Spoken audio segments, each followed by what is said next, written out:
the Eager Beaver Show. You are listening to a True North Eager Beaver Media Incorporated podcast.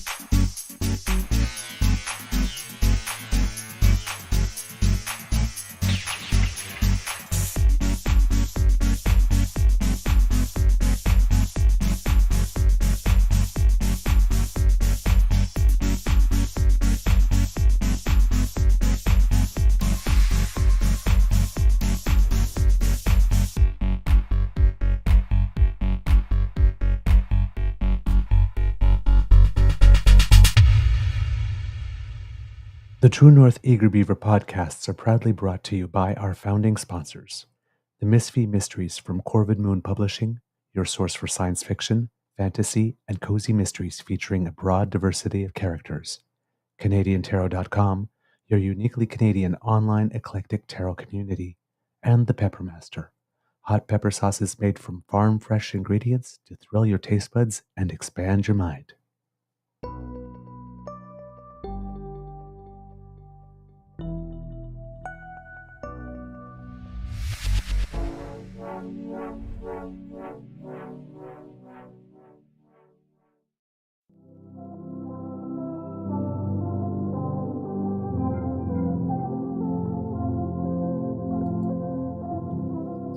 Well, good morning and hello, kids, and welcome to season 4 and episode number 459 of the Daily Beaver Morning Show here on the Crier Media Network.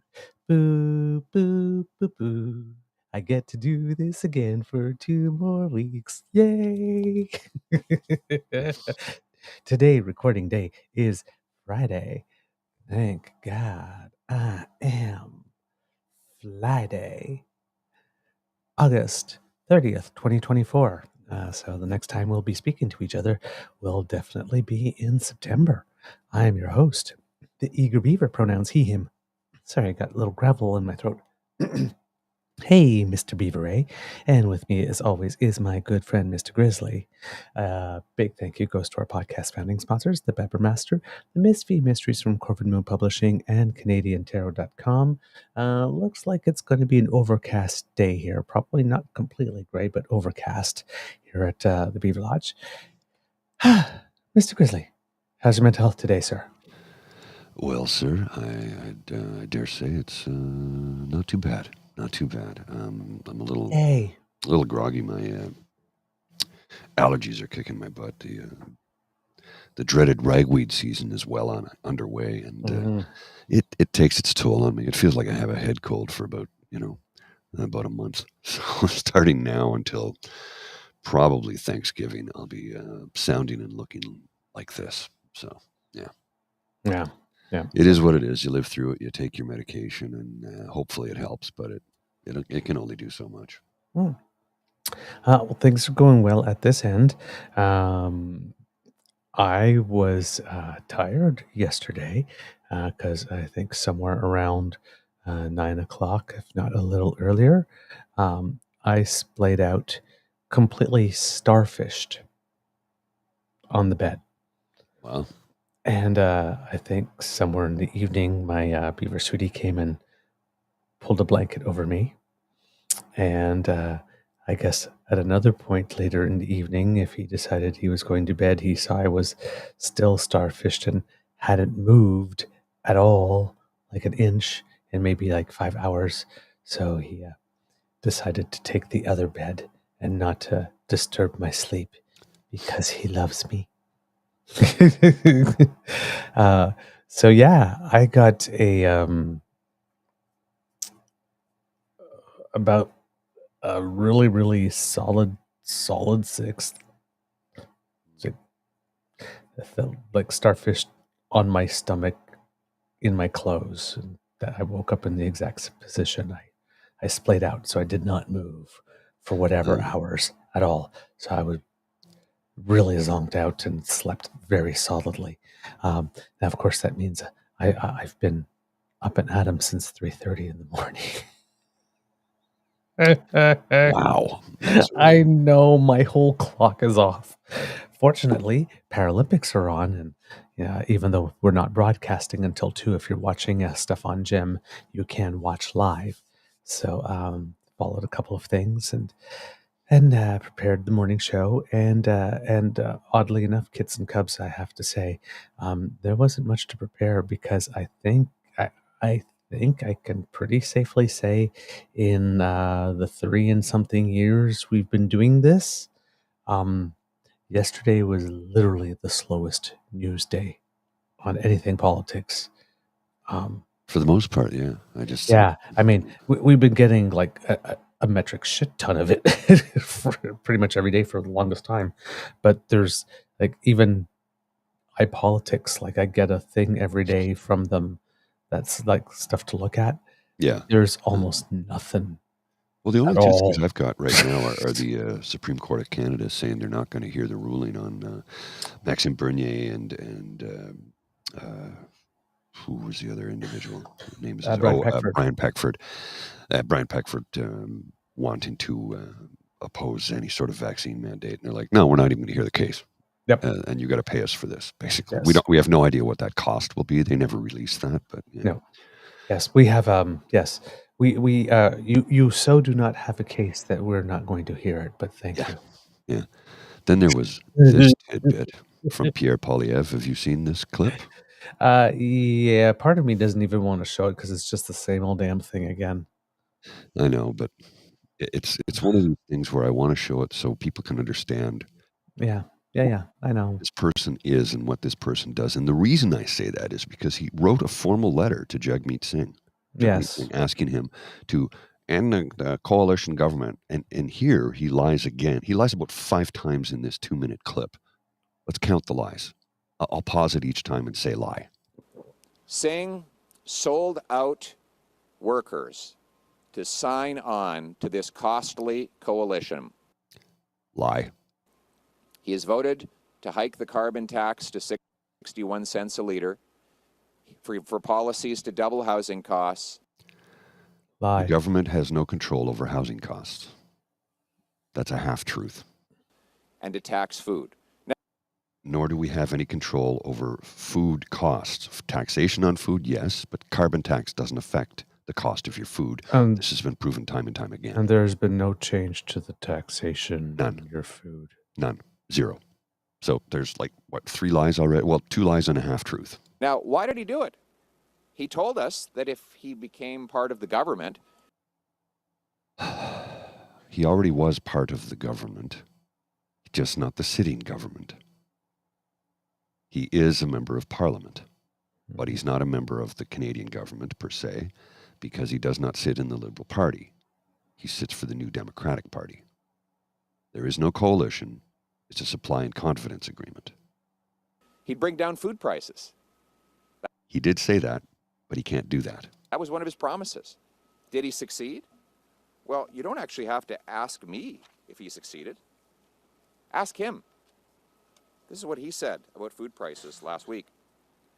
When you go into the grocery store and you're buying your groceries, you're spending more than ever before, and you're leaving with less than ever before. Again, that is after 2 years of Jagmeet Singh joining the Liberal government. Jagmeet, number 1. Number 2, he did not join the Liberal government, you lying, sniveling narcissist. So what's clear is that Singh did not join to bring down grocery prices or housing costs, both of which have skyrocketed since he joined this coalition. It's not a coalition. He joined to keep Trudeau in power. He didn't join the Liberal government. He didn't join to get his keep... pension. He also didn't join to keep Trudeau in power. Correct. Jagmeet Singh is trying to keep Trudeau in power so that he could get his pension. Says the man with 20 who had a gold-plated parachute pension at 31. Yes, who's done nothing but live his entire life off the public teat. He has never, until he was elected leader, I mean, what has he done? He's done nothing his entire... We'll get to that later. Jagmeet Singh is trying to... Jagmeet. To delay the election until after February of next year so that he can qualify for a $2.2 million taxpayer-funded pension. That you already have. He doesn't have to try to delay an election. He signed a supply and confidence agreement like 2 years ago or something, saying that they would keep the government, would not bring down the government on matters of confidence until the election. And he's always said that he doesn't have to remain in the deal, but not remaining in the deal does not mean he's necessarily also going to take down the government. Correct. And a lot of things that he's talking about are not things that were part of the deal. Correct. He could walk away from the supply and confidence agreement right now, and that will not affect the government. No. It won't, because it's simple as it is. It's not a requirement to stay in power. No, the government, whenever they just have more legislation, will have to negotiate it with at least one of the three other parties. Correct. To get it across. So if the NDP doesn't want to dance on something, maybe the Bloc will. The Conservatives might want to dance on a few things. You never know. Because they did on the anti-scab legislation, right? Mm-hmm. Surprisingly. But that's all it means. It doesn't necessarily mean that you're going to, because the NDP on its own can't take down the government. They would need the help of the Bloc. Because the Conservatives are all in. Yeah. But the way that the seats are in the House right now, it's like the Conservatives, if they want to bring down the government, they need to get both the Bloc and the NDP to agree. We've got about 37 seconds of this. Yeah. You got to hear the rest of it because it's like, good God. That's why Canadians are calling him Sellout Singh. No, that's just you. That's just you. You did that. And I mean, this isn't him selling out right now. No. Message to Sellout Singh is this. So let me get this correct. You call him Sellout Singh repeatedly in a press conference, then you write a letter asking him to... For a favor.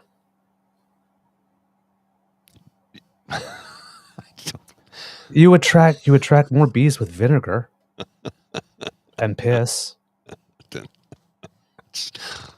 Okay, let's keep going. Put the people ahead of your pension. Break the costly coalition with Trudeau to trigger a carbon tax election where Canadians can choose between the costly coalition of the NDP Liberals. Not a coalition. That tax your food. It's also not a carbon tax. It's a carbon regulatory recovery fee. Yes. This has been declared by the Supreme Court of Canada. Yes. So this guy can't even... Finish your work, take your money, double your housing cost, and unleash crime and chaos in your community. Lie. Or common sense conservatives. Complete lie. Total, utter. Who will axe the tax, build the homes, fix the budget, and stop the crime. Mr. Noun verb guy, or verb noun guy, I should say. All he is 3-word slogans. Axe the tax, build the homes, stop the crime. How do they plan on doing any of those things? Yep. I would like to see a full statement on what their ideology is and how they plan to implement all of those things. Because if he's going to reduce housing costs, that would mean he'd have to, nationalize housing? Because it's still part of the free market, as is groceries. So neither government can lower grocery prices. It doesn't matter who's sitting. You can't lower grocery prices unless you nationalize the grocers and purchase all rental stock across the country. Nationalize rentals. Unless the government does that, which would be, what do we call that when the government takes over everything like that? Isn't that communism? Yeah.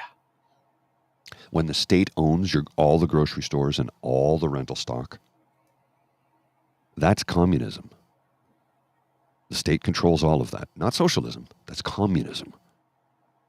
So this man is telling us when all of his fans constantly chant, "Communist, you're a communist. Trudeau's a communist dictator," which you can't be. You can be a dictator or a communist. You can't be the two at the same time.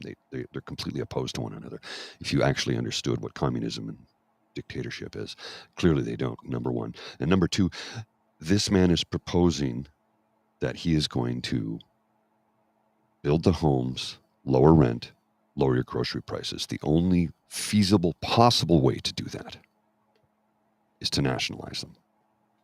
And that's not going to happen because his puppet master overlords are the ones who own all of those things and donate to his party. What he will do, if he is elected prime minister, is lower their taxes. See, he will socialize the losses and privatize the profits. And we will pay, just like we're paying for him at Stornoway. I could go on for hours about the disgusting amount of lies that just happened in a 2-minute video clip. And here's the worst part. It goes completely unanswered by the mainstream media. They just let him say this shit and let him get away with it. And I've had it. No more. No more, Mr. Nice Guy. The gloves are off. I mean, I know I've been adamant before about how I feel about this, but now I'm at a point where, no, I'm calling him out publicly. The man just lied about 7 times in a 2-minute period. Mm-hmm.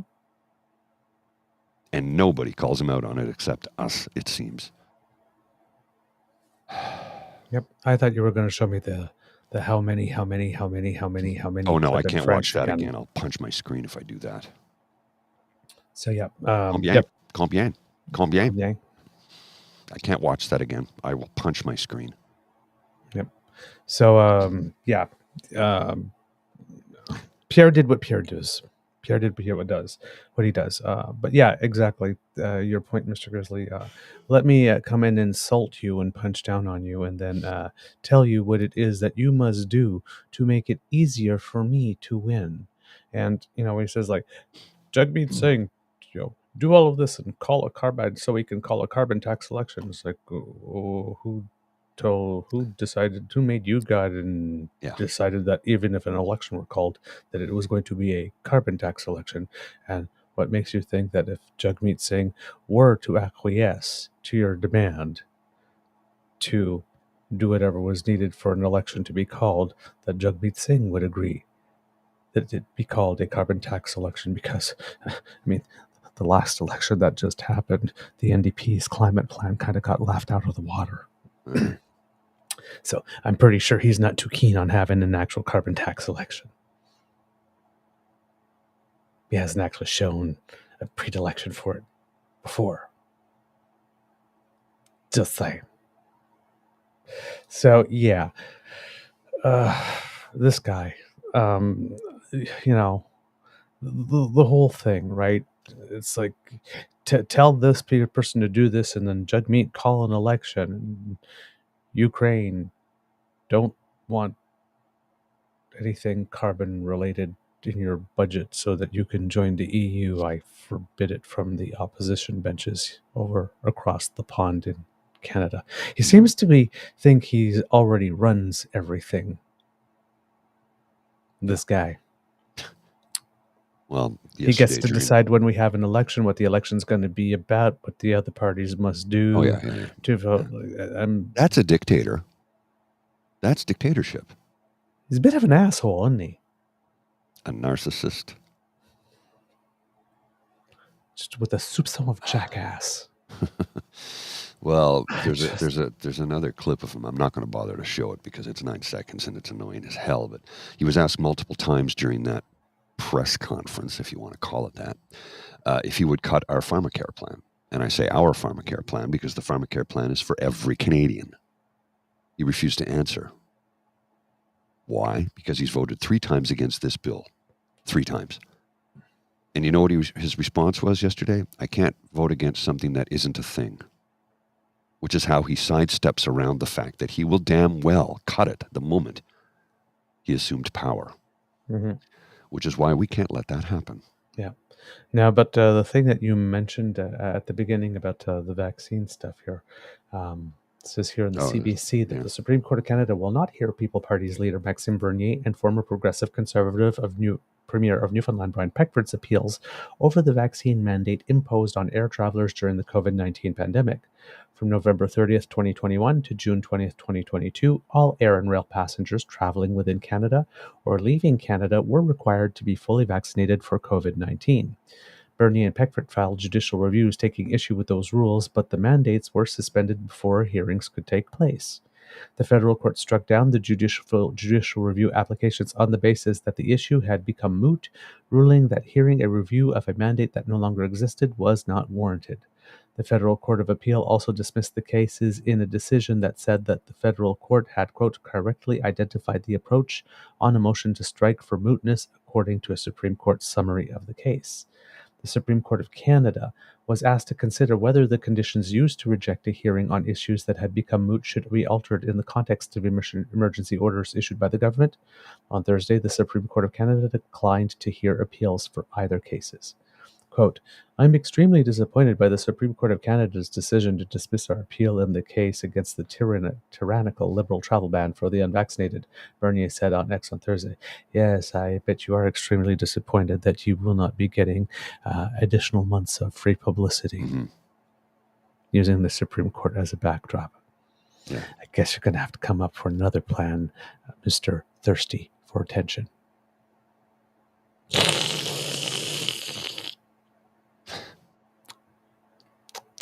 Your glass is empty. Alison Peyovich, the counsel for both cases, said in a statement that the decision from the top court has denied Canadians, quote, the right to know whether the federal government acted lawfully in preventing both men from traveling, deeming cases challenging draconian emergency orders that harmed millions of Canadians, moot damages confidence in the justice system and undermines the rule of law, said the statement. That second phrase or sentence is completely weird and completely miswritten and totally misformulated. As for the first one, no, Canadians know whether or not the federal government acted lawfully in preventing both men from traveling. Well, there's this thing called tuberculosis that existed before COVID, and we have similar rules for it. Yeah. That have existed like for a long time. During the HIV crisis, people who were HIV positive weren't allowed to travel to certain countries. I mean, it's been done. None of this is new, boo-boo kitty. None of this is new. It's, yes, the government acted lawfully. They have that authority and that power, yes. Just, Canadians have a right to know. We do know. Those of us who have been paying attention all along for the past 40, 50, 60 years, no. This is not a new concept. This is not a new reality. This isn't something just popped up and said, hey, government can institute travel bans in cases of communicable diseases. We just learned in 2021. No.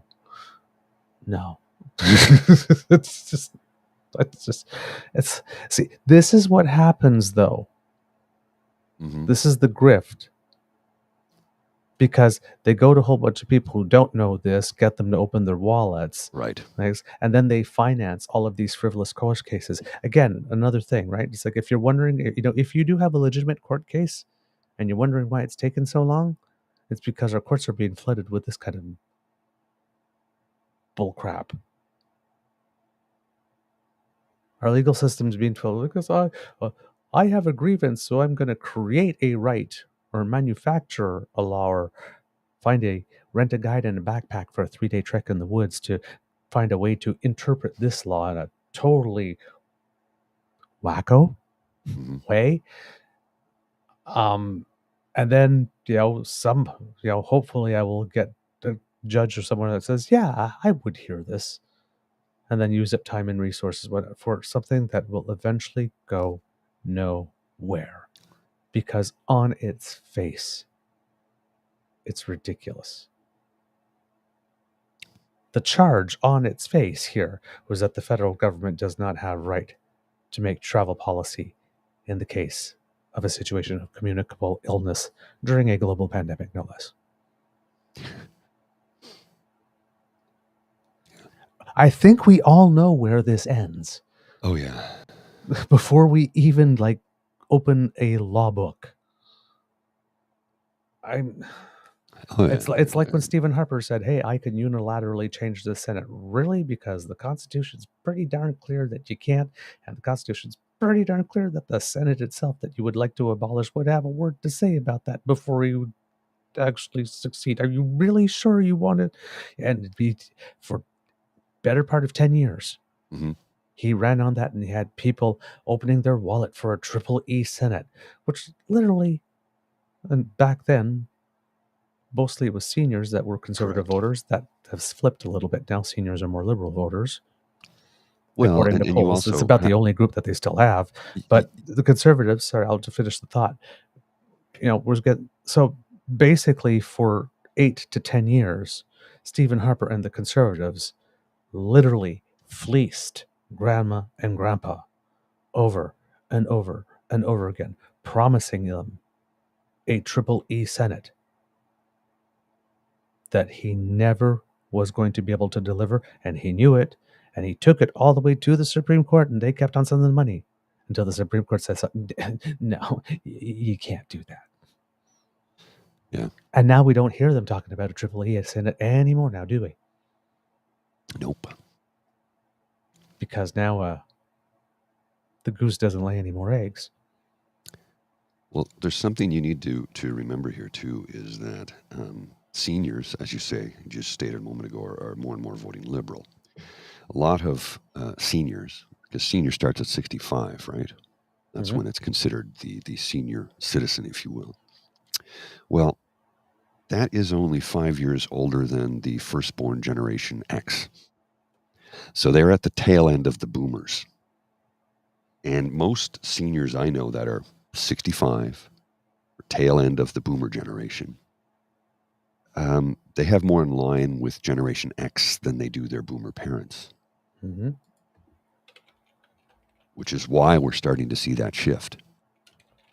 And as more and more seniors, the boomer generation and older, are catching wind of the foul style of politicking that we see from people like Donald Trump and Pierre Poilievre, they're disgusted with it. You got to remember the boomer generation grew up with Pearson, with Trudeau Sr., Pierre Trudeau, Lester B. Pearson, gentlemen who, even though they could be fierce in the trenches during their political moments in the House of Commons, they were also bipartisan on many, many things. They weren't always partisan, and they did not pull the stunts that you see the current leader of the opposition doing. I guarantee you, Brian Mulroney is going to come back from the grave to strangle that little puke. Okay, I'm being hyperbolic, of course. But Brian Mulroney threw his support behind Justin Trudeau. Yep. Why? Because Justin Trudeau's politics are more in line with Joe Clark's progressive conservatives. And Joe Clark's progressive conservatives were more progressive than Brian Mulroney's. Mulroney was a little bit more of a fiscal conservative. Joe Clark was a very progressive conservative, very progressive. Still is. And I've met Joe a number of times. Nice man. Very nice man. Because he lives and works in Ottawa still. I bump into him in a corner store. It's happened a number of times. I was like, oh, Mr. Clark. He's like, call me Joe. Hi, Joe. Nice to meet you. I've met Jean Chrétien. And you know how they always called Jean Chrétien the little guy from Shawinigan? Mm-hmm. He's not little. He's like 6'4". He's a big man. First time I met him, I'm like, I thought you were the little guy from Shawinigan. He's taller than me, and I'm 6 and change, right? So, yeah. But what I'm trying to say is this current crop of social conservatives, as they like to call themselves, they're the Reform Party with a new name, is all it is. They have disgusted many in Gen X and the latter part of the boomer generation who, like I said, more identify with Generation X than anything else. And they are just disgusted with this type of politics. This is not, exactly, T. Wigmore, not your grandfather's conservative party. Like the GOP in the U.S. recognized the shift and vote. When this is the other thing from Carol, you're absolutely right. Seniors want care, dental health, and most importantly, geriatric care. They won't get it if the Conservatives win, and they know this. You are absolutely correct, Carol. Mm-hmm. Indeed. Now, to finish off the article about the Bernier thing, Bernier has a history of unsuccessfully challenging pandemic public health orders. Last year, he was ordered to pay more than $2,000 in fines after admitting to twice violating public health orders in Manitoba. The People's Party of Canada leader was charged in June 2021 for attending rallies with more people than allowed at a time under COVID-19 pandemic restrictions in Manitoba. Last year, Bernier was also convicted of violating Saskatchewan's public safety rules during the pandemic. Bernier and 6 others were found guilty in connection to what was advertised as a, quote, freedom rally in Regina 2021. At the time, there was a public health order in effect banning outdoor gatherings of more than 10 people. Police presented evidence that more than 200 people attended the protests at the Cenotaph in Victoria Park on May 8, 2021, and Bernier was among the promoted speakers. And that's the other thing with these grifts, is that these people keep on going out and breaking the law. Mm-hmm. Like this, in these small ways. Yes. Not the big nasty ways, but in these small ways like this. And then they keep on running to you for them to pay your lawyer fees and their fines. Right? Yeah. So that they keep on, because they're, you know, when they say that X number % of crime is committed by the same people who are recidivists? Yes. These are the recidivists. Yeah, they absolutely are. Well, case in point, the Ezra Levants and whatnot. These are the recidivists. They're the ones that keep up ending in court again and again and again and again. So because why? They found suckers to finance them. This is where we drop in Pierre Poilievre's line: "Jail, not bail." Yes, exactly. And I mean, it's not like these people couldn't have seen it coming, because if we do a little flashback to May 16th, 2024. In British Columbia, the BC Supreme Court has ruled that the province's COVID-19 vaccine mandates for healthcare workers was justified based on the significant risk posed by the virus when the province's mandate was renewed in October 2023. Provincial Health Officer Dr. Bonnie Henry had first imposed the orders on all workers in BC healthcare settings in October 2021.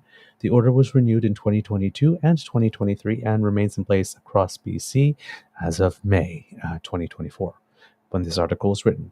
According to a judgment posted Monday, around 1,800 workers lost their jobs for being unvaccinated, contrary to the mandate. Some of those workers, which included nurse practitioners, surgeons, psychiatrists, and administrators, filed separate lawsuits against the province, which were all collectively heard by Justice Simon Koval. The workers argued that the province's orders were not reasonable as COVID-19 was no longer an immediate and significant public health risk in October 2023, and that unvaccinated healthcare workers did not pose a greater risk to patients than vaccinated healthcare workers. They also argued that those who worked remotely or did not deal with patients did not need to be subject to the order, and that some workers' charter rights to freedom of religion and liberty were violated. Koval, however, said the provincial health officer's mandates were reasonable in light of scientific evidence at the time. Quote, I find that the orders did not engage their rights to liberty or security of the person, Koval wrote. The orders did not compel them to accept unwanted medical treatment, and so did not interfere with their bodily integrity or medical self-determination. Koval also noted that the Charter does not protect the right to work in any particular profession. I keep on saying that. Nor the right to avoid the stress of being denied work for not following workplace rules, which Mr. Grizzly keeps on saying. While the judge largely ruled against the workers, Koval did send one aspect of the case back to the provincial health officer to potentially reconsider her order, that of healthcare workers who could perform their job remotely or without interacting with patients. Reasonable. I find the petitioners have demonstrated that there remains a lack of justification for not including a reconsideration process for remote and purely administrative workers, Koval wrote, particularly given the heightened burden of justification because what is at stake is the loss of a person's job as a healthcare professional. The petitioning workers had asked the judge to decide if the province's mandate was reasonable in light of the scientific information available to the provincial health officer at the time of the order's renewal in October 2023. One of the arguments cited by the workers was the lack of other public health restrictions at the time, including public masking and vaccine passports. No other province had broad mandatory vaccine requirements in place. The petitioners also pointed to the WHO declaration in May 2023 that it is time for countries to transition from emergency mode to managing COVID-19 alongside other infectious diseases, the judgment reads. However, Koval said that the PHO's orders were justified based on the available science and that the PHO's public health officer in this case, based on the available science, and that the lack of broader public health measures didn't necessarily mean specific vaccine mandates weren't necessarily in the healthcare system. Quote, an important aspect of the within healthcare context is that, as the record repeatedly indicated, hospital patients and long-term care residents are more vulnerable than the general population to COVID-19. It must also be borne in mind that, generally speaking, such patients do not choose to be in these healthcare settings. If there were no vaccine mandate, they could not simply choose to avoid receiving treatment from unvaccinated healthcare workers. In regard to some workers' arguments that the religious rights were infringed, Koval found that the orders may have done so, but the infringement was reasonable in the context of protecting public health. And the reason I read this article to you, kids and cubs, is because if in the province of British Columbia, the Supreme Court of British Columbia ruled that vaccine mandates for healthcare workers was reasonable, injecting something into your body, then a vaccine mandate by the federal government with regard to travel, which does involve you doing anything to your body, was certainly going to be considered reasonable. Yeah, no kidding. I mean, right? So when I say they are using the courts and whatnot as backdrops, just like PP uses the House of Commons and Questions Period as backdrops, I guess, and they get people to fund this. This is what's going on here. So I'm going to just use the legal system in that way. Speaking of the legal system, I think you may have mentioned it yesterday, Mr. Grizzly. But do you remember a gentleman from the Public Order Emergency Commission named Brendan Miller?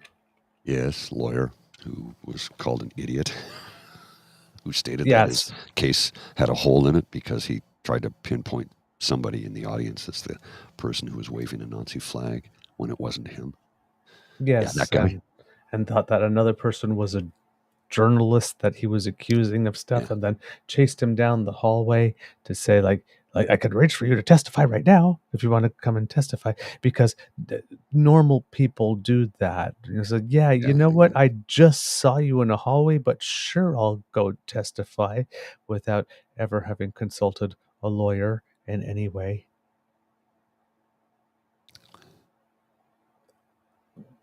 Yeah, that happens.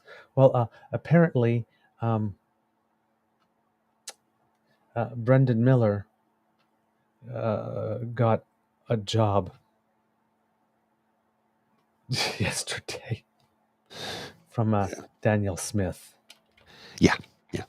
And don't forget, Marco van Hugenbos is now sits on the board of UCP riding in Calgary South, I believe it is. Yes, which was Tyler Sandro's correct former riding. So a convicted criminal, the ringleader of the Coots blockade, is now in government.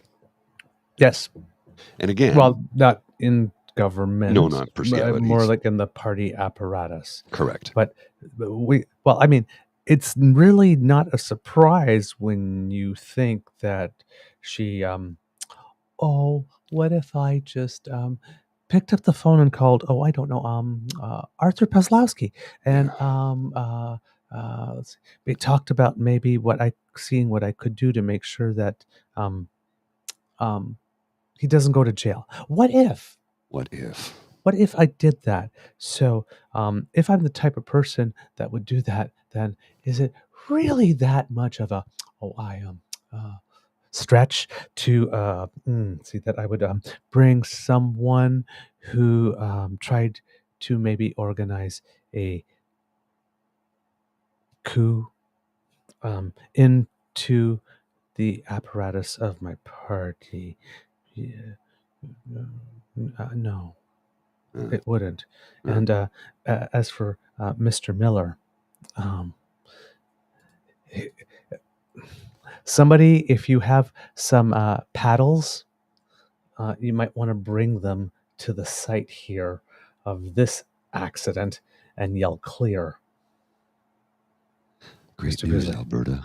The UCP has just named Calgary lawyer Brendan Miller to the Law Enforcement Review Board. Miller was the Freedom Convoy lawyer who gave Eva Chipiuk her 15 minutes of fame to cross-examine Trudeau. Miller was forced to step down during the Emergencies Act inquiry when he went off the rails and falsely accused people who weren't at the protest of carrying Nazi and Confederate flags and got ejected from the inquiry. But I am confident that he will be a fair, level-headed, unbiased, impartial Conservative representative whenever he is reviewing the actions of Alberta's law enforcement. Now, that's from a Daniel Smith parody account. I need everybody to understand that. It's not actually from Daniel Smith. It's from a parody account. Except here's the thing. The parody in this case is the absolute truth.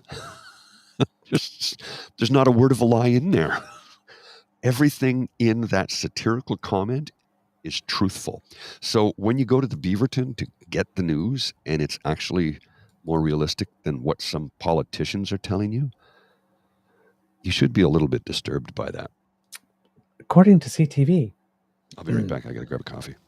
A lawyer who represented Freedom Convoy organizers during the public inquiry into the use of the Emergencies Act is being sued for defamation by a Toronto consultant he suggested carried a Nazi flag to the protests in Ottawa on January 29th. This was from December 2022. It's being sued for defamation.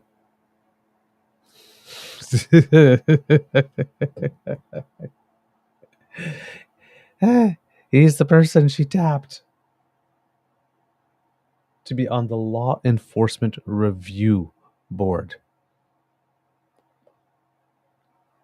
Yep, I see your comments, Kits. To Kit T. Wigmore, Law Enforcement Board parody becomes reality. I can't believe all this.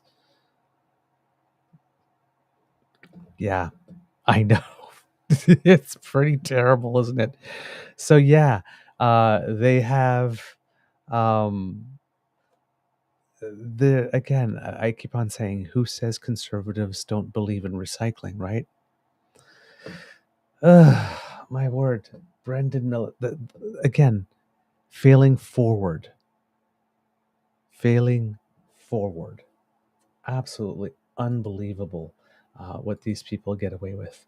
And also what they just have the gall to attempt, the outright unmitigated gall to attempt. It's just, wow. Incredible. I want to show you something, Kits and Cubs. Oh, but Mr. Grizzly is here. Okay, you know what? That's all right. Yes, I think it was yesterday, since we're talking about our Olympians and whatnot, and people who make us proud. The Paralympics are going on, but there was one last little bit of business with regard to the Olympics. And it involves Canadian gymnast Elizabeth Black, or Ellie Black. Ellie Black, yeah. Now, on our show, we showed you a clip at one point after some gymnasts, I believe it was from France, did not qualify for the all-around, and she was there and she was consoling her some way. According to the CBC, Halifax gymnast Ellie Black says she feels honored after winning an Olympic award that recognizes athletes who exemplify sportsmanship, the spirit of fair play and respect for others. The International Fair Play Committee and the International Olympic Committee announced Wednesday that Black was the recipient of the Paris 2024 Fair Play Award. Quote, "I think it's just truly incredible, and I'm incredibly honored," the four-time Olympian told CBC News in an interview Wednesday, just after a training session in her hometown. It looks like she is going to continue on, so she's going to try for a fifth Olympics. Quote, "I think it really shows what the true meaning of sport is in the Olympics and bringing people together and the sportsmanship, really looking out for everyone as an individual, as a human being first." Black was at the Alta Gymnastics Club in Halifax on Wednesday when she found out she was getting the award. Quote, "One of the other athletes in the gym, he had seen it online and I didn't have my phone on me, so I hadn't gotten any calls or seen any notifications or anything, and I thought he was kind of joking," Black said. So that was special just to find out and be here with the team and the athletes training and the coaches, and to just be able to soak up that moment here at home in Halifax was truly incredible. Athletes and fans submitted nominations for the award on social media, and a jury with representatives from the IOC and the International Fair Play Committee then selected a short list of finalists. The final decision was made by public vote, which garnered tens of thousands of responses. Quote, "We are thrilled to see Ellie Black receive this well-deserved recognition," said Yeno Kamuti, president of the Fair Play Committee. Her example serves as a powerful reminder of the importance of sportsmanship and respect in competition. The Olympic website notes Black's sportsmanship was on full display at the 2024 Summer Games in Paris, when she led the Canadian team to a fifth-place finish and placed sixth in the individual all-around competition, despite falling off the beam. Mm-hmm. She still finished sixth. Oh, yeah. Which is pretty good considering, right? Oh, yeah. But it was an emotional interaction with the gymnast from the host country that garnered the world's attention. The French team struggled through the competition, with star Melanie de Jesus dos Santos suffering falls in each of her 3 opening routines, the website said. De Jesus dos Santos and Team France did not advance to any medal round. After competition, quote, "After competition, Black and Canadian teammate Shalyn Olsen were seen comforting De Jesus dos Santos, wiping away her tears and offering extended hugs and words of encouragement, reminding people around the world of the power of the Olympic Games to unite others from across the globe," wrote Scott Bregman for Olympics.com. Thinking back to the moment, which was captured on a cell phone video and shared widely on social media, Black said she approached De Jesus dos Santos to make her feel better after a difficult day. Black said she's competed with the French gymnast over the years and that she's a friend. She said they were both on Simone Biles' Gold Over America tour in 2021 after the Tokyo Olympic Games, and they've stayed in touch. Black said De Jesus dos Santos is an incredible person and athlete. Quote, "I just wanted to go over and comfort her and just remind her that it's not her gymnastics, it's who she is as a person. Having an off day or results, they don't define who you are. They don't define what you've done, what you've brought to the sport, what you've brought to all these people," she said. All the spectators there were there to cheer her on, to cheer France on, no matter what. Even after she fell, they were chanting her name. Black said gymnasts, no matter where they come from, can relate to the pressure. Quote, "It can be really tough. You experience the highest of highs and the lowest of lows, and so I was just happy that we could give her some support, just so she didn't feel like she was alone." Black documented much of her Olympic experience on her Instagram account, creating fun and humorous videos with her fellow athletes, but also laying bare the hardships that can sometimes come with competition. Quote, "I write this to all of the athletes who made it to the Olympics and those that didn't. Those who won and lost, had personal success, or felt they fell short of their dreams and their work. I hope you know that you yourself are enough," she wrote. "Who you are, what you bring to the sport, being a role model for so many, being your unique, authentic self, that is so much more than enough." The other finalists for the Fair Play Award were World Rowing President Jean-Christophe Rolland, fencer Xanad Gemsi of Hungary, cyclists Fariba Hashimi of Afghanistan and Hanna Tserak of Belarus, and German chef de mission Olaf Tabor. Black said she vacationed in Italy with her friends after the Paris Olympics. She's been busy training since returning to Halifax, and she'll head out on the Gold Over America tour when it begins next month in the United States. So,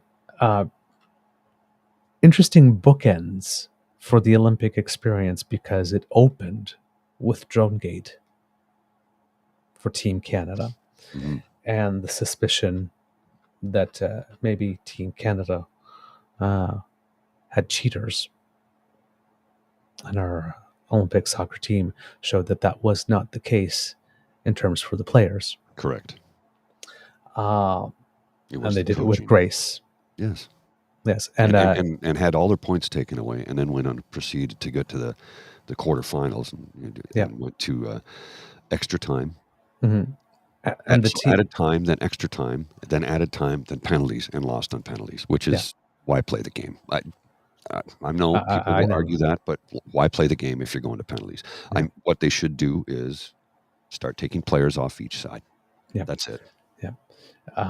So started from that, and the players have since taken a few strips off the coaching team.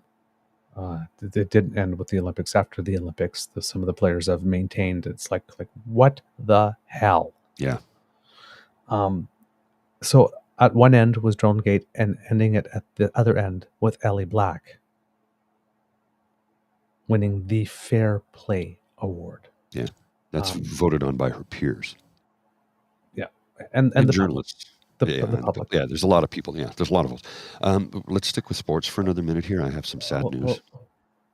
Okay. I thought you were done with that. Yeah, sorry. No, I just have one more thing with that. And one of the reasons I am mentioning this is because yesterday there was another great display of sportsmanship by a Canadian, and I wanted to bring it to your attention. We can't show it, though. We did get tagged yesterday for that 20-second clip. I had to edit it out. Oh, okay. That's all right. The 20-second clip we showed, we had to edit it out. Yep. I don't have to worry about a clip for this because it's just a picture. Okay. But it comes from Bianca Andreescu. Okay. Who lost in the first round of the U.S. Open to Jagmeet Paolini of Italy, who I said has been having a incredible year. Mm-hmm. And if you would, Mr. Grizzly. Just a second here. Hat trick for Jagmeet Paolini. Well, you get one. You get one day. I'll get you one day. I'll get you one day. Sorry. Thank you. Let's start from the beginning. Hat trick for Jagmeet Paolini. LOL. I'll get you one day. And laughing hands and prayers, praise, I guess. Praying hands of praise. Is that what it is? Or is it high five? Yeah, or high five, one or the other, yeah. It says, thank you, U.S. Open, for the opportunity. I didn't know if I'd be here last year. Stepping out on that court gave me goosebumps. Thank you for the continuous love and support. Until next time, love. I adore you, New York. So, 3 times this year, she's been faced with probably the hottest player. Yeah. And it's like, I'll get you eventually. Yes, but again, great sportsmanship. Exactly. Well, as I said a moment ago, there I've got some sad news in sports for those of you who are not aware. Johnny Hockey, a.k.a. Johnny Gaudreau, a.k.a. Johnny Hockey, who was a star with the Calgary Flames for about a decade, I think, almost 10 years. He and his brother have perished in a roadside cycling accident. Said 2 people were struck and killed by a car in Oldman Township, Salem County, New Jersey State Police reported. Crash happened at the intersection of Auburn Road and Stumpy Lane in Pedricktown after 8 p.m. when 2 adult bicyclists were struck and killed, authorities said. And there is an official announcement from the Columbus Blue Jackets, who he was playing for. And there was an announcement from Gary Bettman and the Blue Jackets. So it was he was out with his brother, and they were struck and killed by a car. The thing that's the headline says Johnny Gaudreau has passed away. I'm like, no, passed away. No, he was taken. I'm just wondering, what is it with language today when people are so afraid to say the proper terms to describe something? Mm-hmm. It's like I was out at the pub and somebody said, I got to use the bathroom. I'm like, okay, see you later. Have a good night. They go, what do you mean? I'm just going to the bathroom. Yeah, well, that means you're going home, right? Because there's no bathrooms here in the pub. There's toilets. Mm-hmm. There's toilets or washrooms if you want to refer to it, but there's no bathrooms here. There's none. And then people look at me like, you pedantic asshole. And I'm like, yeah, but what is wrong with using proper terms for things? Why are people afraid to say the word toilet? That's a North American thing. Because in Europe and the rest of the world, I have to go to toilet. Not even a question. It's funny how they want to say that he passed away. No, he was killed in a cycling accident. That's not passing away. That's being taken. Yeah. At far too young an age. He was only 31. He had a lot of hockey left in him. And he's a husband and a father. So, his wife is now a widow, and his child is now without a father. And his brother perished. So imagine how their parents must feel about all of this. So it's a really sad story. And I hate to report on it, but it's news. And we were talking sports. So anyway, I thought I'd let everybody know about that. All right. Thank you for that. Okay, it's going to be an awkward segue. Sorry. Paralympics.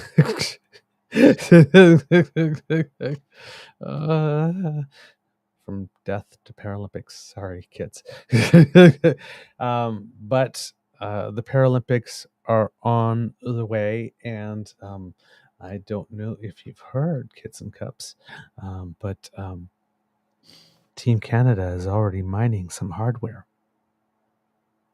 Oh. Day one of competition, 2 medals for Team Canada so far. The first one is from this very fierce athlete, and her name is Kate O'Brien. And she picked up Canada's first medal at the Paralympics in cycling, the C4-5 500-meter sprint. So congratulations to you.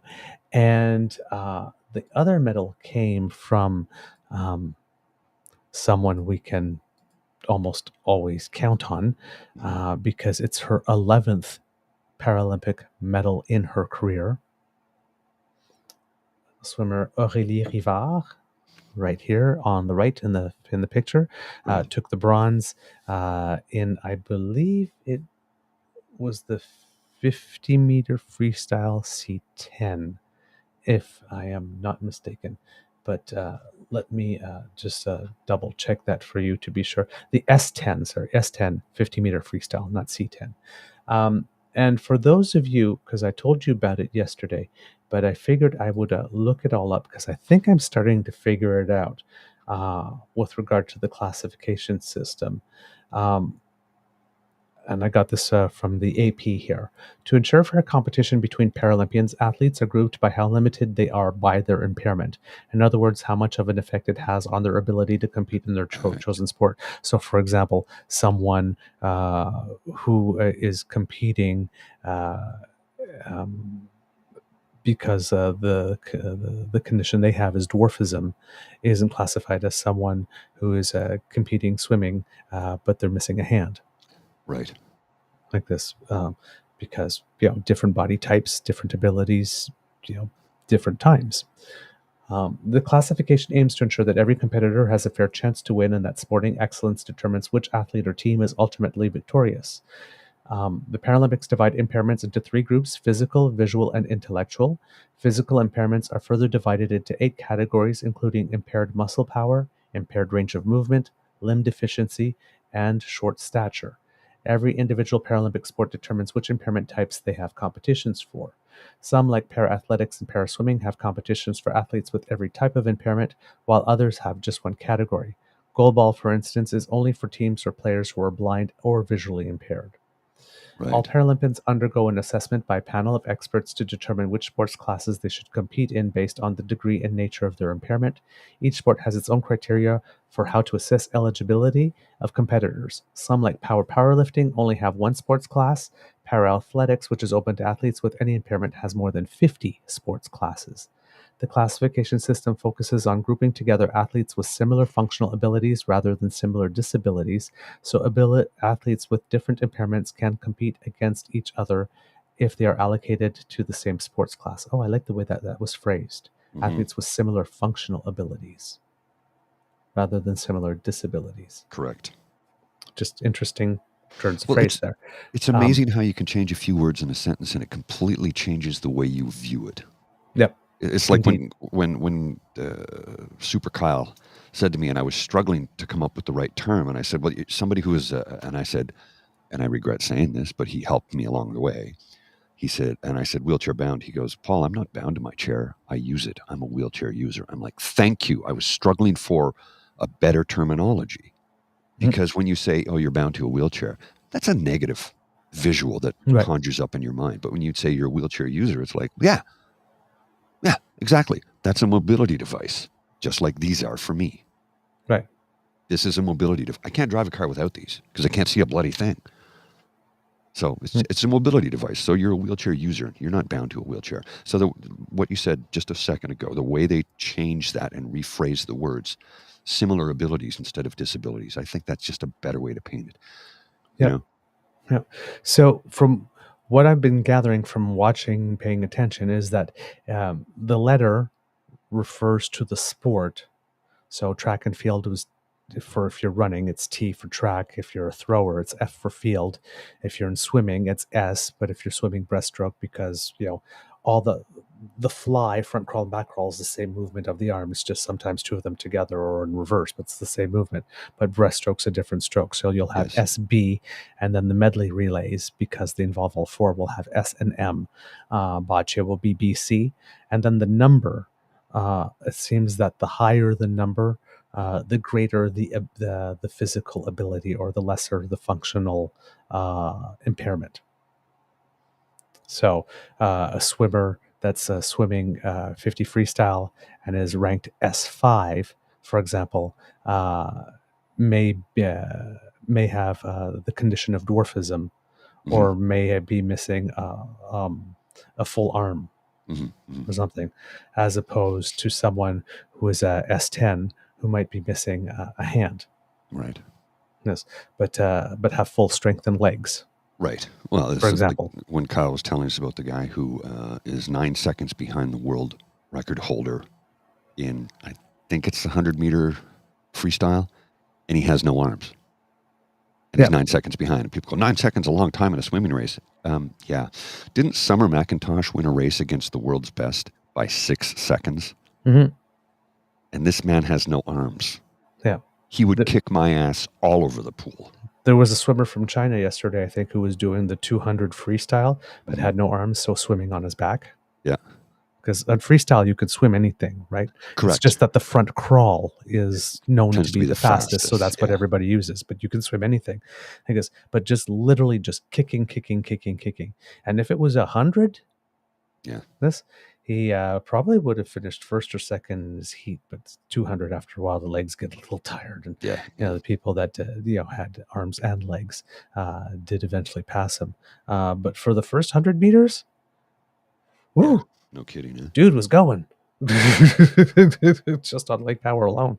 So if you have some time, kids and cubs, do check in to the Paralympics. Like I said, if you want to watch live, there are events basically, like if you're Eastern time, like 2 o'clock and 2:30 in the morning till about 4 something in the afternoon, Eastern time, all day long, and it's on GEM. And if you go to the Paralympics site, you will find the schedule there.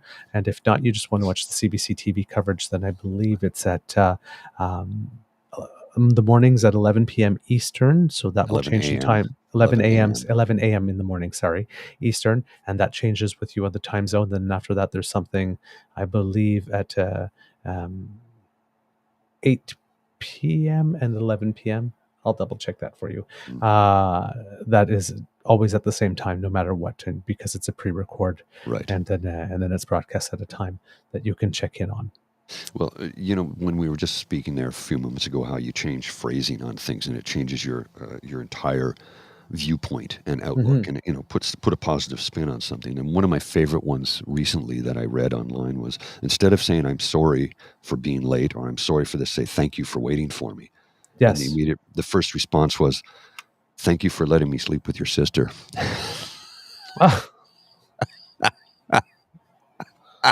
Not I'm sorry I slept with your sister. Thank you for letting me sleep with your sister. I couldn't stop laughing when I read that. It's like, what are you going to do? Get mad at the guy? Like, oh my word. It's funny though. Come on. It's hilarious. Oh God. Yeah. Okay. Jeez. That's terrible. It's funny. It's hilarious. Okay. It's hilarious. Okay. So I was mistaken. It's 2 p.m. Eastern is the Petro-Canada Prime, which changes for time zone. So if you're watching in the Pacific, it's 11 a.m. And then the other two shows, Paralympics game prime time is at 8 p.m., whatever your local time zone is. And the Canadian Tire Paralympics tonight, hosted by Devin Haru and Roselyne Fidillon, at 11:30 p.m. local time, whatever your time zone. There you go. I got it right. I'm gonna switch something up from Olympic. I have to one more sports thing since we're celebrating Canadians that make us proud.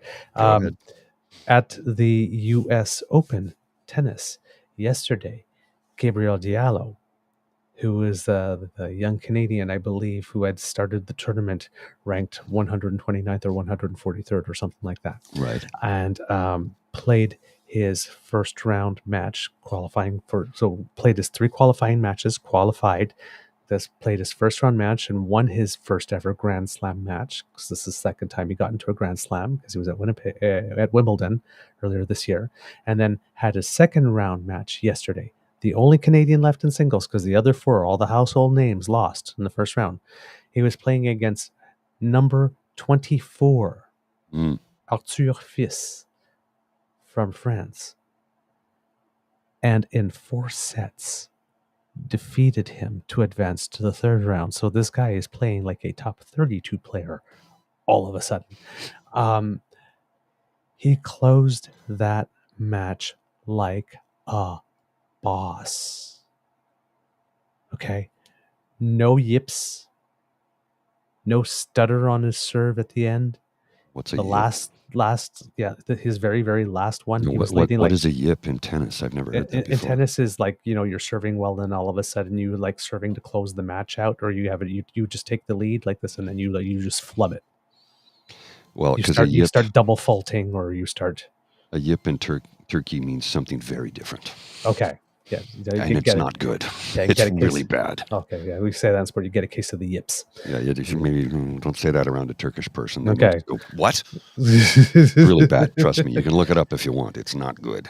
But he just closed it like he had been doing this all his life at this level. Like, there was no doubt at all that he was, that boy can play. I'll tell you. And even with, and here's why I'm saying that Grand Slams are a really big deal.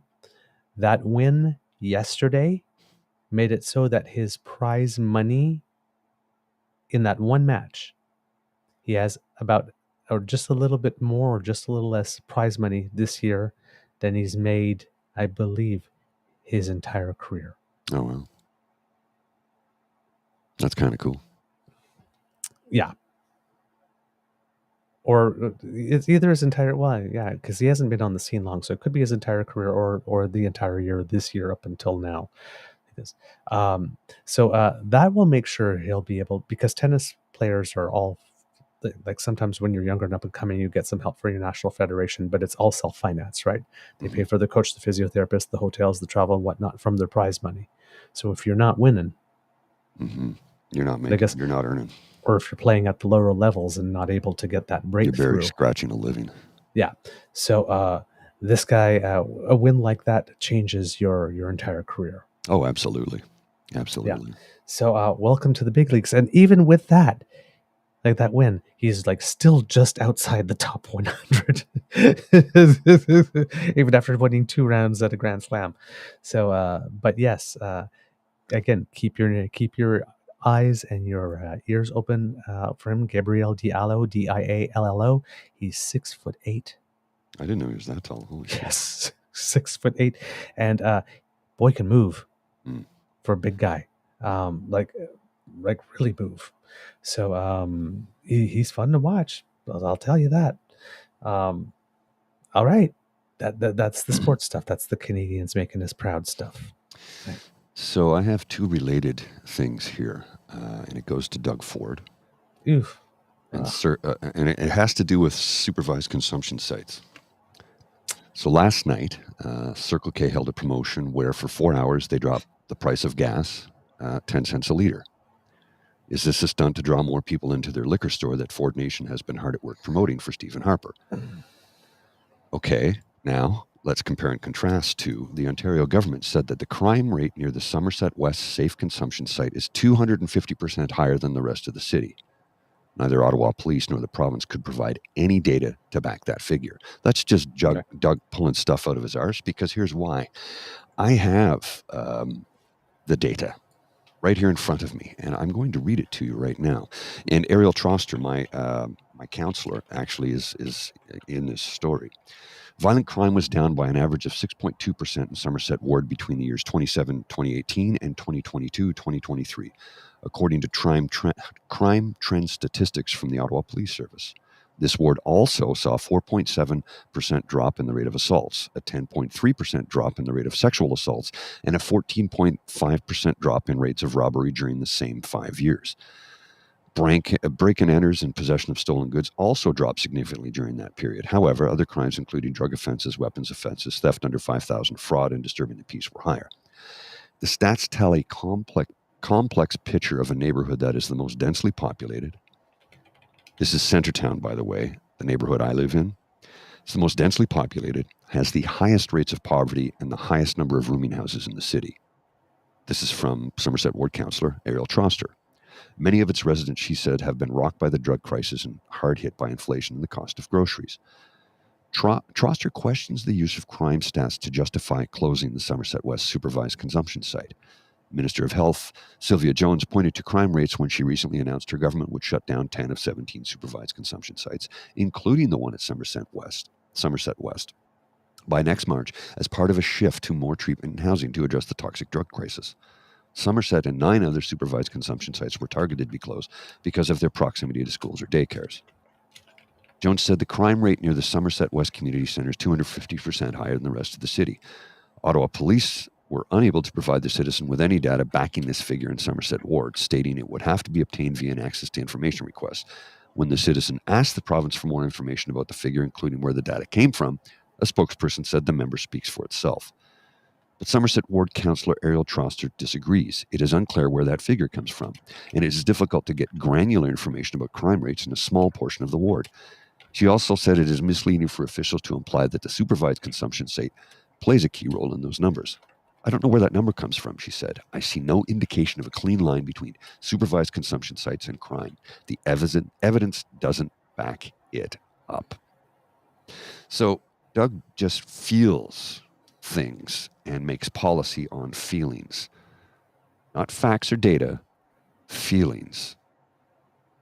We should not be governed by somebody who does things on their feelings. We have experts who do research and provide hard data on things of this nature. That is how you find out how to set a policy. Not because you feel something.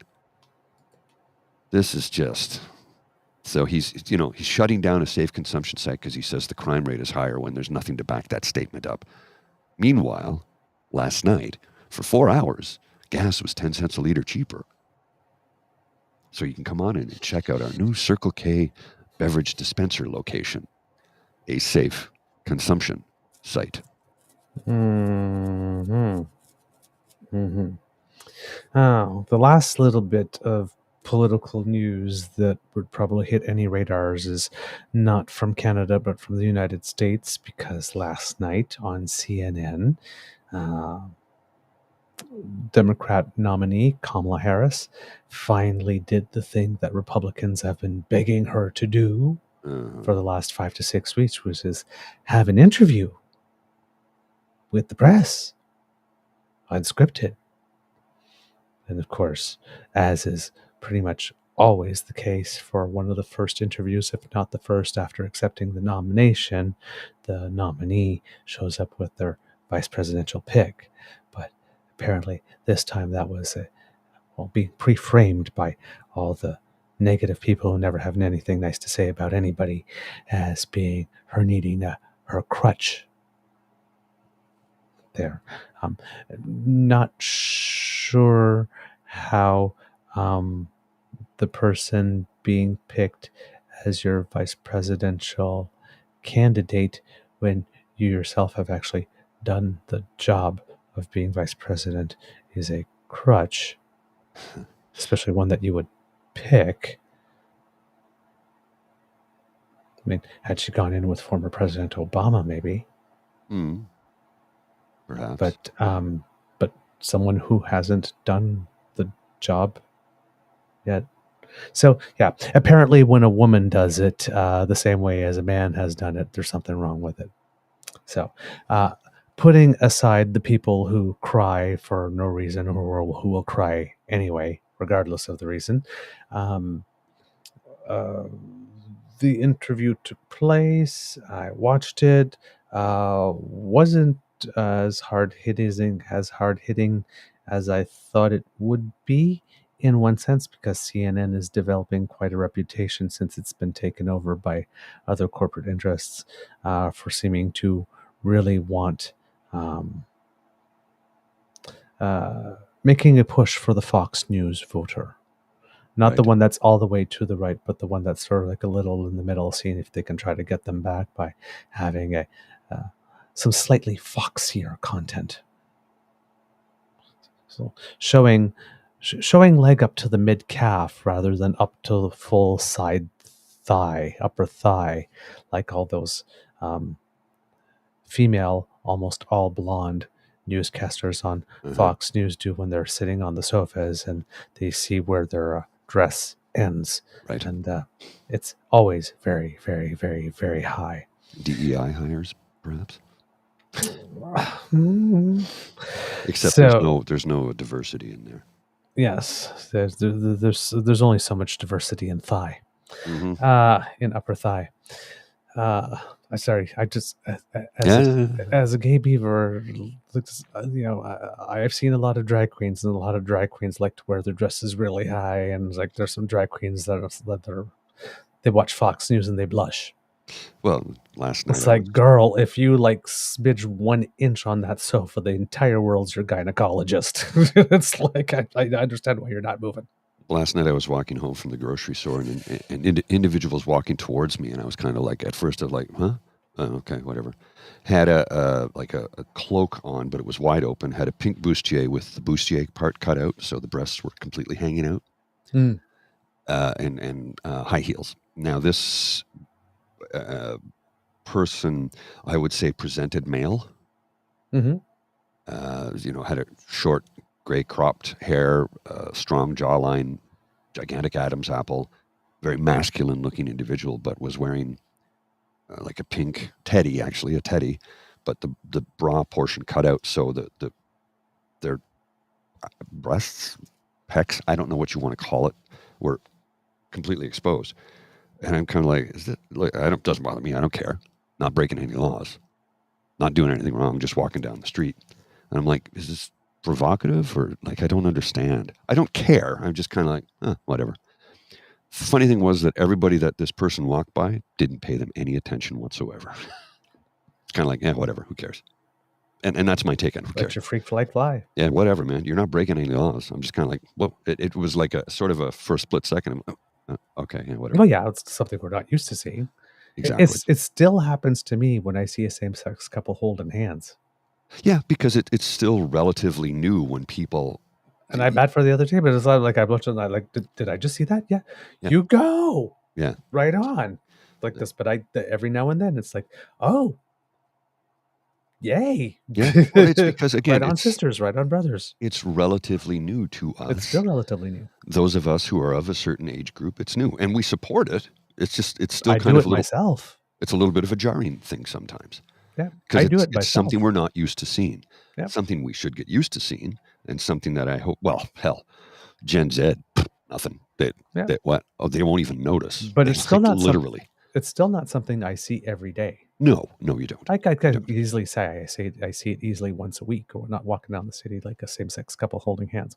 But it's still not something that's as common as that I see it every day. No, it's correct. I don't see it every day either. Yeah. So I have one little tidbit here, which I thought is interesting, from @DonLou87. Why is more attention given to Kamala Harris's connection to McDonald's than Donald Trump's connection to Jeffrey Epstein and Project 2025?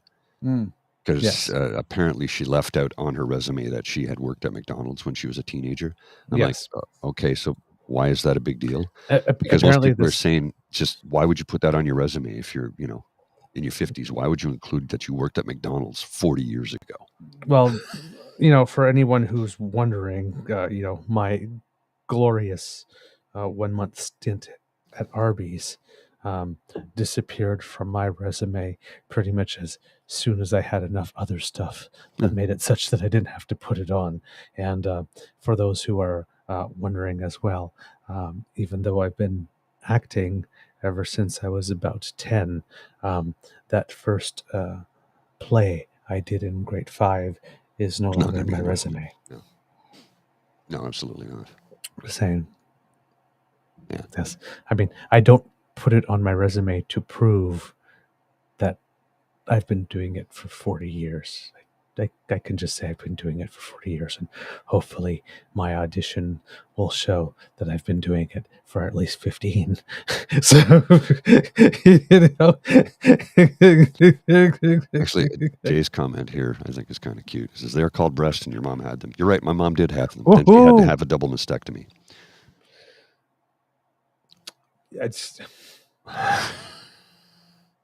You just couldn't let it stand, could you? I had to. I had to. I had to. You really had to put the emphasis on had, didn't you? Yeah, well, it's grammatically correct. I know. Doing a show with someone is never boring. But I don't refer to this as breasts on myself. I refer to these as pectoral muscles or my chest. And everybody wants to use a different terminology. That's fine. I have no issues with that whatsoever. That's why I said I don't know. The individual I saw last night, I don't know if they would call them breasts or if they would call them pecs. I don't know because I don't know how that person identifies. I don't know. So, I'm trying to be, I wouldn't say politically correct as just simply polite. I don't know how that person identifies, and I don't know what they would like to call their chest, breasts or pecs. I don't know. So I'm trying to be the least bit offensive as I can. I'm still a fan of breastises. This one from Mr. Jim is good. Yes. My friend has a t-shirt that says, yes, they're fake. My real ones tried to kill me. I should have got that t-shirt printed and handed out to a bunch of women who I know would proudly wear it.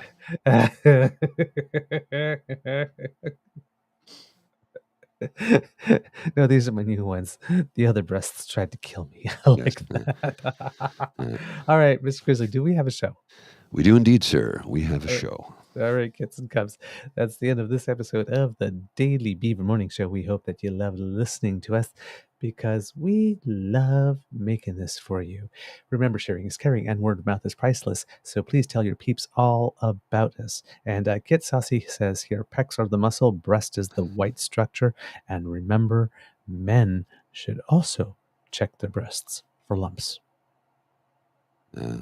It does happen. Breast cancer is a thing in men. There we go. We can check me for lumps. Yep, there we go. See, so get Saucy right on time. They are breasts. Men can get breast cancer. Do not diminish the breast. Wasn't doing that. You are correct. No, you are correct. I just don't know how people like to refer to them is all. That's it. Yep. That's it. That's all. I just don't, I don't want to harm anybody ever. Yes. All right. Oh yes, Kutseki already. I tell you, it was a very, very slow news day. Yeah. So not our usual Friday show, and we were kind of stretching there at the end to fill in some additional content, just to spend more time with you because we love you so much, damn fam. Sharing is caring. So tell your peeps and poops all about us, kids and cubs. If you would like to encourage us, well then, you can do so by going to our pod page, and you can do that thanks to the Ray Girl who has sponsored it. If you scan the QR code that Mr. Grizzly is going to make appear right under my chin, no, not that one. There we go. That's the one.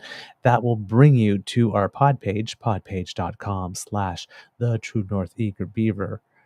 Lowercase letters with a hyphen between each one of those words. And when you click on subscribe there, when we have something fresh off the bandwidth, it comes directly to you. So there you go. Now, if you would like to help us out in other ways, then you need to make like Kit Elaine and have a beyond awesome day. But before you do, surf on down to the True North Eager Beaver Media Incorporated YouTube page. And there we have 3 buttons waiting for you, kits and cubs. And I believe that there is some news about our page, Mr. Grizzly. Yeah. Because I saw the look in your eyes, which prompted me to go look as well. So yesterday morning when I woke up, as we began the show, I just sat down and I looked at the computer and said, subscribers, 7,000. I'm like, 7,000? How the hell is that? Oh, right. There's a promotion I'm running. And as it turned out, the promotion video, which has garnered 345,000 impressions, we've picked up a lot of new subscribers between 2 of them. There's promotion and then there's the ads. They're different things. And we're just trying to grow the channel. So yesterday it was at 7,000 3 when I woke up, and currently, as of this moment, it's 8,062. So thank you to every single one of you for joining, for subscribing. Feel free to join and become a member if you like, and if you do so, we will be issuing additional content for that level of membership only. There's loyalty, and then there's VIP, and then there's executive. I think that's what they are. There's 3 levels, 3 tiers, but they start at $3.99 per month. And you can get additional content there, and we will be recording and releasing more additional content as each day goes by. We probably will do some a little bit after we sign off this morning, if Mr. Beaver's schedule permits, because I've got another 30 minutes or so. So maybe we can create some content for the kids and cubs who have joined the loyalty membership tier. All right. Oh, yeah, and I did forget to mention when we were talking about the Paralympics that our goalball team won the first match, women's goalball team, 10-0 against France. Our women's sitting volleyball team won its first match as well in straight sets, 3-0. Our women's wheelchair basketball team lost to China by 5 points. So it was a very close match. And I believe our men's wheelchair rugby team lost to the United States. But again, it was like fewer than 10 points. So both very close matches. And those are not single elimination matches. They're in pool play first. So there'll be other matches to watch. But yes, if you do have some opportunity to check out any of that, the goalball, the sitting volleyball, but they're no less exciting than any other sports. So please take some time to check in. It seems that ratings so far are pretty good. So, and seat sales at the stadium too in France are pretty good. I think they have over 2 million tickets sold so far for events, nice. Which is it like I said, it's finally getting there. It's getting to that stage where people are actually grown some affection and for the sports that are unique to these games or slightly adapted. And sports are sports, man. If you're a sports freak, you're a sports freak. It doesn't matter. Period. Yeah. It really doesn't. Competition's competition. So, yes, please do keep your eyes open out for that. And of course, we will be bringing you results every day. And some of the members of our bocce team were playing as well yesterday. Combination. I think they're also in pool play within some divisions. So a few lost, a few won. But yeah, we'll see what happens from the rest of the games. Okay. I believe I did. Yes, we did the YouTube stuff. And the other way that you can help us, kids and cubs, is if you make your way down to our coffee page. And that is where you will find our tip jar. Now that's coffee, ko-fi.com/eagerbeaver, lowercase letters, all in one word. Or if you scan the QR code that is by Mr. Grizzly's head there, that will bring you right there.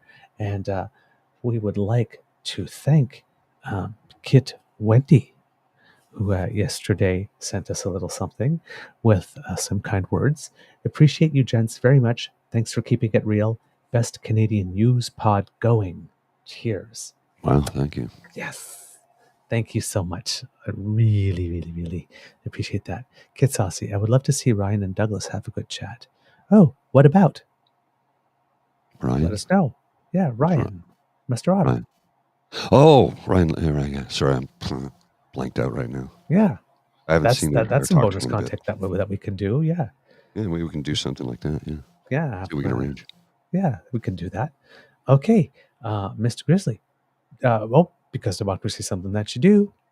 Very, very, very important. Frank Dominic is going to have a series of videos coming out because he decided to go to a safe consumption site and talk to some people. And he presented a first video today where he doesn't go in yet. He shows himself going there and coming out from it, and impressions going in, impressions coming out, and lets us know that he's gonna have some other stuff for us. I'm not sure how much he'll be able to show us of what's going on inside. You know, well, you could probably show a lot if you blank people's faces out. And yeah, exactly. No names or... Exactly. There might be some rules to do that. But yes, absolutely. absolutely. Oh, Kit Saucy goes, no, another Ryan Sheed, but also Ryan Lindley would be good for content too. I do not know Ryan Sheed, actually. I'll have to look them up. Or Shed. I don't know who that person is. Yeah, I will have to look that up. But thanks for the recommendation. I will look it up. So yes, keep your eyes open for that so that we can learn more. If you're in Ontario, please write your local MPP, particularly if they happen to be conservative, and let them know that no policy decisions based on feelings, please. Yeah. Check out the evidence and whatnot like this. You can still come from your ideological perspective, but please do it factoring in the evidence, please, not just what you feel. We don't pay you for that. I got a feeling. No, let's not govern by feelings, please. No, we don't pay you for that. Okay, we give you the budgets and whatnot like this so that you can have access to the best information possible to make the best decisions possible based on that evidence. So please don't do government by feelings. We don't want that. Nobody wants that. Okay. All right. Mr. Grizzly, do you have some words of wisdom? Well, you're probably... Sorry, I got sounds going off in the background here. I'm trying to isolate, silence mute while I'm trying to come up with a clear, concise thought for you folks today. And to be honest with you, I'm kind of blanked out because when allergies hit hard like they have been, it's difficult for me to concentrate on anything other than the fact that the thing that I concentrate on the most right now, and this is the honest to goodness truth, is don't be an asshole to people just because you're suffering. You're suffering, so keep your suffering internally. You don't need to share it with other people. You can say, sorry, my allergies are really troubling me. If they say, your behavior's a little bit off or your mood is a little bit off, look, you can do whatever you want. How I choose to act is in this manner. I keep it within because I don't feel the need to rain on somebody else's parade just because it's raining on mine. I can take the rain on my own. And I will try and be as pleasant and as upbeat and as positive as possible around everybody I meet and encounter on a daily basis, because my struggle should not be yours. That's a personal insight. That's a personal viewpoint. If you choose to do the same, great. And if you don't, that's fine too. How you choose to act is entirely up to you. But my daily, what's the word I'm looking for? Motto. I wanted to say memo, but I knew that was incorrect. My daily motto is usually, keep it to yourself if it's going to harm others. All right, kids and cubs. It could be a tough world out there, so please be kind to and gentle with yourself. Mr. Grizzly, cue the cock and we'll be back.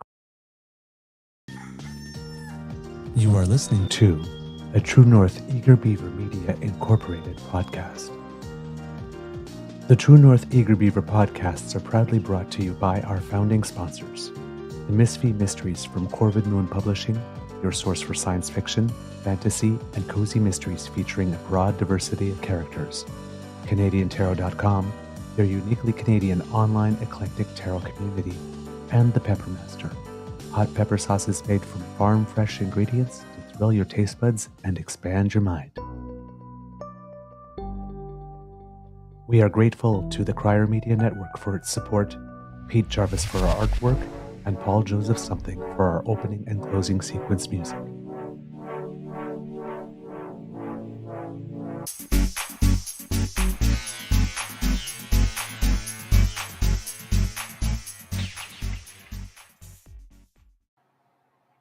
All right, just a quick Easter egg, because I just saw in the chat that Kit Saucy was wishing to Kit Cassie best of luck to the cowboy and you and your new job. So there you go. That's something to celebrate. Hope that everything's going very well. And for the entire family, Mohan, Miss Shadika, Mateo, Rain, and Jazzy, who I was listening to a previous show because I was writing an episode description, and I had meant to say Jazzy once at one point, referring to Jazzy, and said Jay-Z instead. So I'm so sorry. Big difference. I know. My mouth went faster than my brain when I re-listened to it. I said, "Ooh, gee, I screwed up her name, which is not really a nice thing to do. It happens, So I'm unfortunately. so sorry for having done that. But there was a birthday at the household yesterday. So happy birthday, 15. Happy I hope birthday. it was fabulous. I have one quick 23-second clip that will probably enrage you. Combien de personnes ont reçu ça? Oh, How many no. people have received that? Combien? How many? Combien? How many? Combien? How many? Combien? How many? Combien? How many? Combien? How Vous voulez many? pas répondre non plus parce que... You don't want to answer Est-ce que je peux either. répondre? Can Je peux pas I répondre que respond? si vous m'interrompez. I can't Vous answer venez if you keep interrupting me. d'avouer ça. Wasn't he asking how many and then says, I can't answer if you keep interrupting me? Wasn't he interrupting their question with combien, combien, combien, and then not getting an answer claiming that he was being interrupted? And since when do politicians interview reporters? Obnoxious a-hole. What a dick. Oh, why did we have to end on that? Well, you know, I gotta do something, man. Ricky. All right, everyone. Have a beaverific weekend. Okay, I'll end it with this instead. Oh, okay. I'll put this on the... This is Two Humble People. When I get pulled over by a cop, I think, oh, what did I do? Jerk, I'll have to pay. I was speeding. This sucks. I'm going to be late. Not once ever in my life have I thought, this is how I'll die. That, friend, is white privilege. So that's your thought for today. There you go. All right. Bye, everyone. I'll see you.